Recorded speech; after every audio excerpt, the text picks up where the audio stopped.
How does it feel right now? It's officially out there in the world. You're the head coach of the Iowa State women's program. What's going through your head?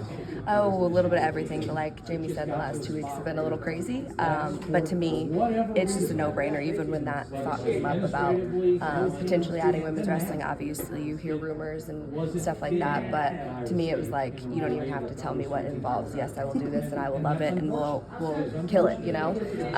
So I was all in from the beginning, and that just never changed. I'm obsessed with the sport of wrestling, and it's just something that I'm super passionate about, and I'm so excited to give these women that opportunity to compete here. I know, building on the Division I side, adding those programs to women's wrestling is something that I think a lot of coaches have brought up, of like getting more of those, to getting those fans that are, maybe wrestling adjacent to pull their eyes towards that. Now that Iowa State has that, how exciting is that for you, for a wrestler that grew up that didn't have some of those opportunities, but now you're going to be able to provide some of those? Yeah, no, it's huge. I mean, the growth of women's wrestling is just so apparent right now, and I think that, like Jamie said, it was just a no-brainer to start this sport.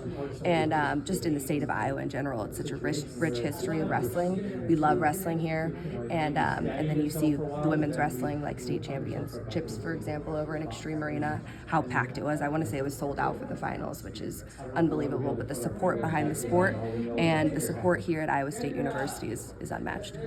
When you think back to being a little girl and wrestling with the guys, what does it feel like to be able to stand here today, that not only you're going to lead your own program, but at a school like Iowa State? Yeah, it is honestly unreal. I can't even imagine that was even an option back then. So to be able to give women that opportunity is insane, and I know that I don't take that lightly, and I know that Chun doesn't take that lightly at Iowa, because we didn't have those resources and we didn't have that opportunity. I think when I was graduating high school, there was maybe 15 or 20 teams all over the place.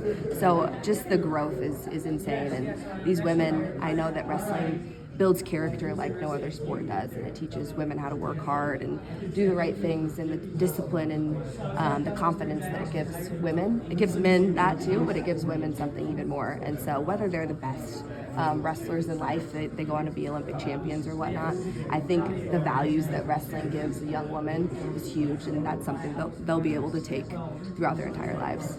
How do you envision navigating the landscape of college sports, right? There's just so much with transfer portals and NIL, and obviously that carries over into all sports. What is your mentality for that? Yeah, I've seen, coming from an NIL, RTC fundraising standpoint, I think that's definitely, I've got to see that side of things a lot, and it's definitely messy in this day and age, but I think that's part of sports. I don't think women's wrestling has gotten to that point yet, and so that gives me a little relief when I think about things like that. But yeah, I don't know as far as transfer portal. I know there is one, it's the same as men's, but I don't know if we'll need to go down that NIL route as crazy as men's wrestling, hopefully not. But I'm open to everything. How would you describe your coaching style? Definitely hard work. I think that's the biggest thing that I like to see. I think this lifestyle, it has to be all-encompassing. So you got to show up in the wrestling room. You have to show up in class. You have to show up on time to your academic appointments. You got to sleep right. You got to eat healthy. So that full lifestyle that it takes to be an elite athlete, and an elite wrestler especially, is something that is very important to me.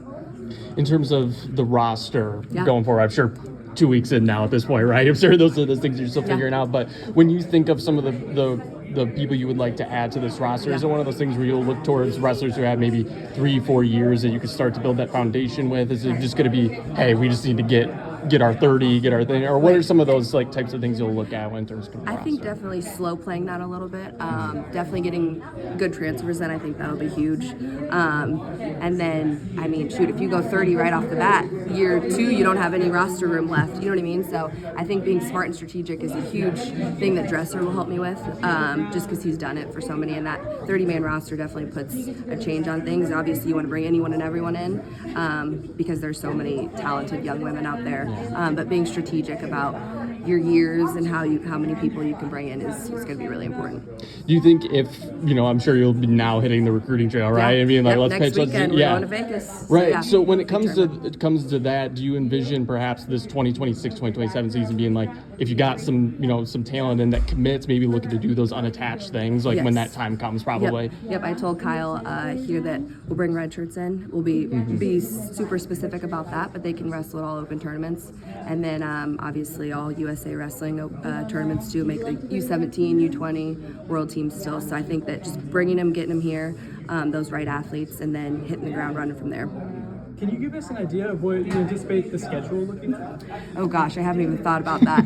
I know that other women's wrestling teams from back then, there are a lot of open tournaments. So tournaments are a big thing, tries are a big thing, and I know we'll definitely do Iowa. So that's as far as I know right now. Gotcha. Well, thank you. I know it's probably far down the priorities. All good. What do you make of, I mean, Iowa, they were just runner-up, I guess, at the first NCAA championship. How much of a challenge is that going to be, and how much are you looking forward to trying to reach that level? Oh, yeah. I mean, I'm not a very patient person, and I'm ultra competitive, so I want to win right away. That's just first and foremost. That's just how I am, and I can't help it. So being patient is not something that I will do, and I envision bringing on a team that will win right away. So, yeah.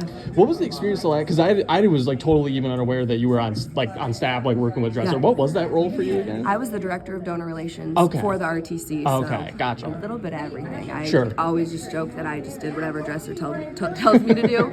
But yeah, it was a combination of all kinds of things. And then coaching wise, I know it's some time Grandview, working at the Big Game Wrestling Club a little bit, all over the place. What has been like overall? Is there any parts I'm missing with the coaching career a little bit? Nope, for you? I've actually turned down a lot of great opportunities to be here. Obviously, my husband's here and we have a child, so just seeing that through, and it honestly couldn't have worked out better that we started a team here, because obviously coaching is what I'm passionate about, and I know it's what I'm meant to do. But the timing and the place just wasn't right. So having that here now is awesome. And obviously McKendree was the a squad that went and won the title this past year, and then obviously North Central's been a long time power. There's all these great programs at the Division II, III, NAIA level that have went and found success. But as a Division I program that not only having Division I resources, but I think like a Big 12 Division I education at this type of school, how much are you guys going to be able to really flex that, use that muscle when you start bringing in the talent at this point? You got to use that. The resources that we have, I always joke that the men are super spoiled over there. If you've been in the Sports Performance Center, the Stark over there, it is insane. So just those resources alone sell this place, right? And then it's my job from there. How do I get you to buy in on this vision that I have? And then, like they mentioned, Buyer's going to be an insane. I've never seen like a space when I walked in, I was like, this is going to be awesome. Just huge, probably up to 8 mats that you can fit in there. So just building a place like that and giving the girls a home will be awesome. I'm very excited. Do you have any must-haves for the facility that you think of? You're like, we gotta have it. I walked through and I was like, this would be a perfect place for a sauna. So, and then, yeah, that's about it. Just normal things. I mean, we didn't have, you go to King University, where I went, we didn't have many resources. We were kind of like in a dungeon, and there was cockroaches going in through where I came from, and then seeing what we can provide these women is amazing. How much over the How much over the last few years, obviously with all the competition you've done and you've seen the growth not only from your era, which was women's college wrestling, and then the NCWWC, the NCAA this past year, how much have you just been following that and kind of sitting back and being like, I want to get involved and be around some of that? Yeah, no, it's been awesome. I think, and not only the growth of the teams and everything, but the talent of young women is insane. I watched, I wasn't allowed to go, obviously, but watching the U17 and U20 and U23 World Team Trials this past weekend, I was like, these girls are good, and they're ready to, you know what I mean? You will be, once you go and watch them compete, they will put on a show, because they are good. So I think that excites me just as much as the opportunity. And there's so many colleges these days that provide this the opportunity to go there and scholarships. So now's the best time to start women's wrestling. So if you're a youth and your daughter's on the fence, get them out there. Not only like the confidence and the characteristics that wrestling will teach a young woman, I think there's just so many opportunities that come with that. Were you turning down other collegiate head coaching jobs, and how hard was that? Yeah, that was hard, and definitely the hardest one was turning down Chun's old role at USA Wrestling when she moved to Iowa. So that was probably the biggest one, because I was just done competing, but I was had just gotten established here. So I think that really was a hard one, but I knew I wanted to marry my husband, and I knew that I wanted to have a family here, and I knew that Ames was different and a special place that I wanted to be. So yeah, they've been difficult, but it's perfect time, perfect place, Coach Metcalf talked about it feeling kind of full circle. Yeah. To be from to start out like he did collegiately at Iowa, gets called from Dresser when he's about to head out to be in Colorado Springs, and you guys competed internationally together. How full circle does it feel for you just all of you? Because you said you guys have talked about plans yeah. for this, all this. Oh yeah.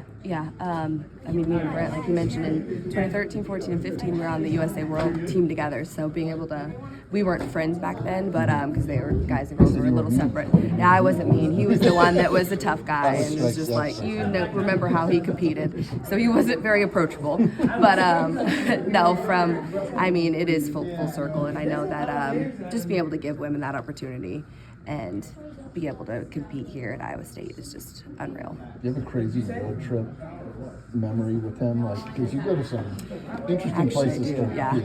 Uzbekistan was probably one of the craziest. That was, I want to say 2014, and we all got really sick. So we're about to wrestle, and everyone, when you get there, I don't know if it was the water or food or what it was, but we were all unwell before we competed. So that's something I will never forget. But there's multiple times where we've been places where it's a little sketchy, but the wrestling's great. Fun though, Yeah. Messy, it was a pretty messy competition. Yeah.